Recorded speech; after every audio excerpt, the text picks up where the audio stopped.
काश्मीर एमिति एक जगह समस्ते मन करती सेठिकी जीवाकू कारण रोची सेठी जो सुंदर नजारा रही बरफर पहाड़ रही डाल लेक रे शिकार राइड मजा रही सेठिकी जाइकी समस्ते मजा उठेवा को चेष्टा करती चिंता करती किंतु देखा जाए किसी सुरक्षा कारण लोक मैंने सेठाकू जीवाकू नापसंद करते किंतु एबे जम्मू काश्मीर एबे सुरक्षा बलय रोची पर्यटकों लगी सबुठारु निरापद जगह कहले भूल हेबो नहीं। जदि आपण माने ओडिसा रु जम्मू काश्मीर जीवाकू प्लान करूछंती ताले भिडियोटी आपण मानक लगी प्रथमे तो आपण जम्मू काश्मीर जीवाकू चाहुचंती ताहले आपणकू सबुठारु सुविधा मार्ग रहिबो एयरपोर्ट। आपण भुवनेश्वर रु श्रीनगर एयरपोर्ट जाई परिबे किबा दिल्ली रु श्रीनगर एयरपोर्ट जाई परिबे एवं श्रीनगर एयरपोर्ट रु टैक्सी नहीं कि डाल लेक जोटा श्रीनगर हाट सेठी रही पारिबे। आ द्वितीय विकल्प होउची ट्रेन मार्ग। ट्रेन रे आपण दिल्ली रु जम्मू तंबी हो बा हमर बनिहाल स्टेशन जाई परिबे सेठु आपण कैब नहीं कि श्रीनगर रे पहुंची परिबे। आ सबुठार गोटे बड़ कथा हला एबे जनवरी रु केंद्र सरकार जो बनिहाल रु रही श्रीनगर ट्रेन लाइन चलाचल गतायात करिया लगी एबे सुधा टनल काम चलची जनवरी एटा चालू हबो। जदि ट्रेन रेल मार्ग उपयुक्त भाव कनेक्ट हो तेणु पर्यटक संख्या आहुरी श्रीनगर को बढ़िबो जम्मू काश्मीर को। एटा तो रहिला आपण केमती जिबे। द्वितीय कथा हला आपण श्रीनगर रे पहुंची सारी काश्मीर रे कोन कोन बुलिबे।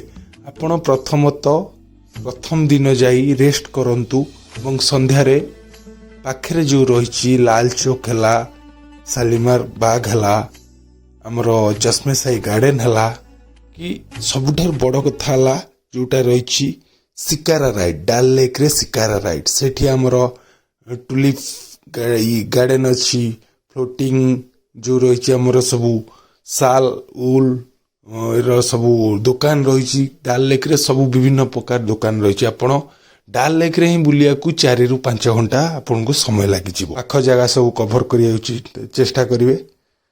द्वितीय दिन आपन जिबे सोनमार्ग पड़िबो श्रीनगर सिटी रु 70-80 किलोमीटर पड़िबो। आपन गाड़ी रे जिबा को पड़िबो 3-4 घंटा रो बाट। रास्ता रे ट्रैफिक भी जाम होई पारे। सेठी गले आपन स्नो एक्टिविटी करि परिबे। सेठी आपन को स्नो मिली जिवो।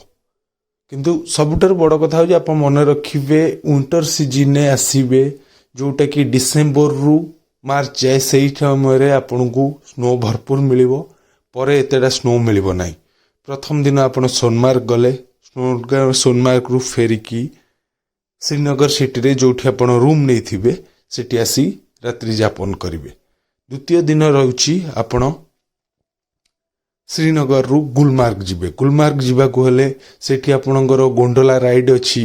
सेठी आपनकर जो रही हमर विभिन्न फिल्म रो शूटिंग भी हेची। तापरे सेठी हमर दुनिया साइट सीन अछि। आपन को जो घोड़ा वाला रहिसेंती सेठी घोड़ा रे बसिकी भी जाई परिबे एवं गोंडोला राइड समय आपन फेज 1 फेज 2 को जाई सेठी भी मजा उठाई परिबे।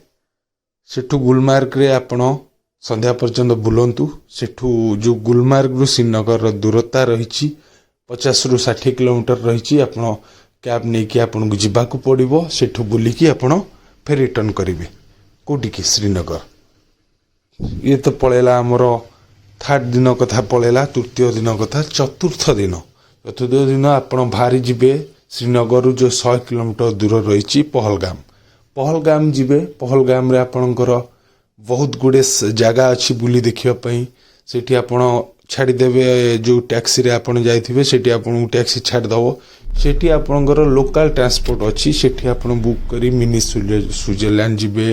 घोड़ा रे विभिन्न साइट सीन करिवे। एथि सह आउ जो जगह अच्छी बेताब वैली और वैली हला विभिन्न प्रकार नेचर रो जोटा कहती प्राकृतिक सौंदर्यटा आपण सेठी उठाई पारिबे। तेणु सेठू पहलगाम रे आपन गोटे दिन में पूरा सब कवर करि परिबेनी। सेठी गोटे ये जगह का नाम है कनीमर्ग। यहाँ से पांडवों ने पत्थर उठाकर नीचे लेके गौरी शंकर मंदिर की स्थापना की थी।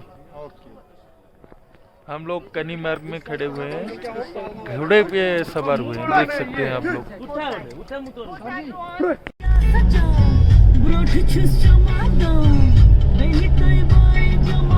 हम लोग अभी पोस्तो गाना सुन रहे हैं, इजाज भैया हमको सुना रहे हैं।